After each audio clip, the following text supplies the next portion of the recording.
বিশ্বখ্যাত ম্যাকলারেন ব্র্যান্ডের বিলাসবহুল গাড়ির ছবিসহ সামাজিক যোগাযোগ মাধ্যমে ভাইরাল হয়েছেন সাবেক এনবিআর সদস্য মতিউর রহমানের প্রথম স্ত্রীর মেয়ে ফারজানা রহমান ইপসিতা।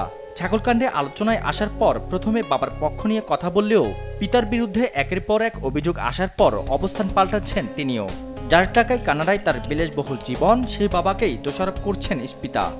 স্বজনদের কাছে ভয়েস মেসেজে ক্ষোভ প্রকাশ করেন তিনি। মতিউর ধোঁকা দিয়েছেন উল্লেখ করে ছেড়ে না দেওয়ার হুমকিও দেন ইপসিতা। আমার বাবার নিয়ে আমার এখন কোনো ইচ্ছাই নেই তার প্রতি করা। আমার তার উপর জিদ, সে আমার মারে ধোঁকা দিছে, সে আমারে ধোঁকা দিছে, আমার ভাইরে ধোঁকা দিছে, আমার ভাইয়ের একটা বাচ্চা হয়েছে, সে আমাদের ধোঁকা দিছে। আমি তাকে ছাড়ব জীবন না।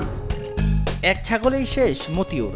আয়ের বিপরীতে তার এবং তার পরিবারের সদস্যদের বিলাসী জীবন প্রকাশ্যে আসায় জাতীয় রাজস্ব বোর্ডের কাস্টমস, এক্সাইজ ও ভ্যাট অ্যাপিলের ট্রাইব্যুনাল থেকে বাদ পড়েছেন। হারিয়েছেন সোনালী ব্যাংকের পরিচালক পর্ষদের পদও। স্থগিত হয়েছে মতিউর সহ তার স্ত্রী সন্তানদের 8টি ব্যাংক হিসাব এবং পুঁজিবাজারে বেনিফিশিয়ারি ওনার্স অ্যাকাউন্ট।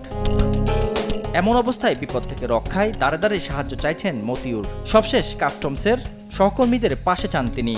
অবিলম্বে বিসিএস কাস্টমস অ্যাসোসিয়েশনের বিবৃতি চান তিনি। এ বিষয়ে অনুরোধ জানিয়ে কর্মকর্তাদের হোয়াটসঅ্যাপ গ্রুপে আবেগঘন দীর্ঘ বার্তা পাঠাচ্ছেন মতিউর। এদিকে রাজস্ব কর্মকর্তা হয়েও ফাঁকি দিয়েছেন বিপুল পরিমাণ রাজস্ব। শুধু রাজধানীর পূর্বাচলে দলিল রেজিস্ট্রির সময় জমির মূল্য কম দেখিয়ে স্বামী স্ত্রী মিলে ফাঁকি দিয়েছেন 1,54,36,000 টাকার বেশি রাজস্ব।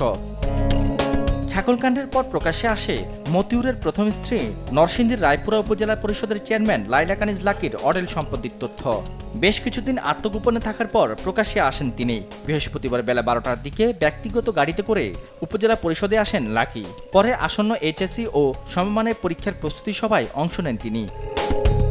এত আলোচনার মাঝে খোঁজ মিলছে না মতিউরের। তবে সবশেষ বাংলাদেশ ব্যাংকের গভর্নর আব্দুর রউফ তালুকদারের সঙ্গে তার হজের একটি ছবি সামাজিক যোগাযোগ মাধ্যমে ভাইরাল হয়েছে। শাহাদাত নিশাদ, দেশ টিভি, ঢাকা।